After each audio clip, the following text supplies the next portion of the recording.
și moldoveni, că nu suntem români, străinul pe-a lui Otine. Și-ai mei mai tare cred pe dânsul decât pe mine.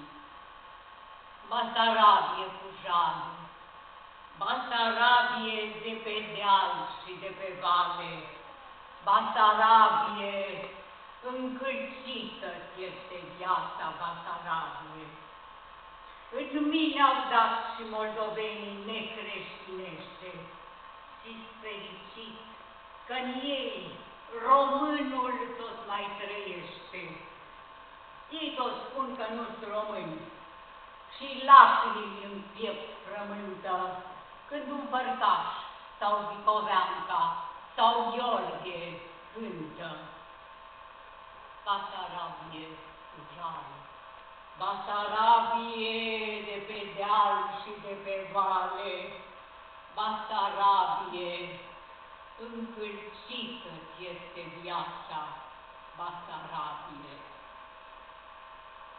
În aceeași limbă toată lumea plânge, în aceeași limbă râde un pământ, ci doar în limba ta durerea poți să mângâi și să o preschimbi în cânt. În limba ta ți-e dor de mama și doar în limba ta poți râde singur și doar în limba ta te poți opri din plâns, iar când nu poți nici plânge și nici râde, când nu poți mângâia și nici cânta, scoate-o pământ cu cerul tău aproape, tu taci atunci tot în limba ta. S-au otrăvit pe văi izvoare și mierea adunată în floare, s-au otrăvit barbar văzduhul. De ce s-a otrăvit și duhul și graiul?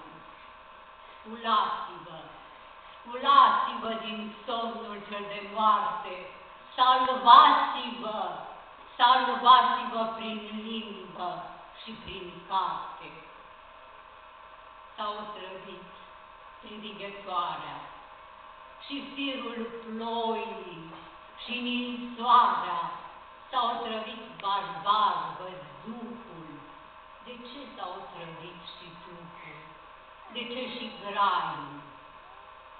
Sculați-vă, sculați-vă din somnul cel de moarte, salvați-vă, salvați-vă prin limbă și prin carte. Dragi fecioși, pe acest pământ nici eu veșnic nu mai sunt. Nu sunt veșnic, voi pleca, unde voi mă veți uita și nimeni nu s-a mai întors cândva.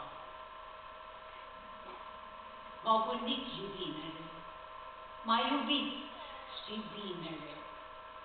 N-am avut averi să le împărțiți.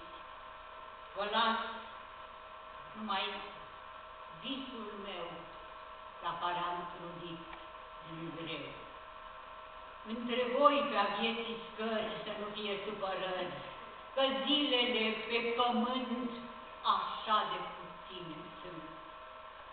Și nu-i alt noroc mai drag decât fratele din prat.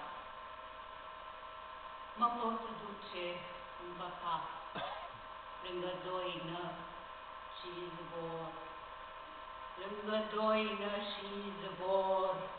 Nu-i ușor să-ți fie dor, nu-i ușor să fii curat pe pământ înstrăinat. Vă las dorul cel durut de pe malul de la Prut, Basarabie cu jale, Basarabie, de pe deal și de pe val.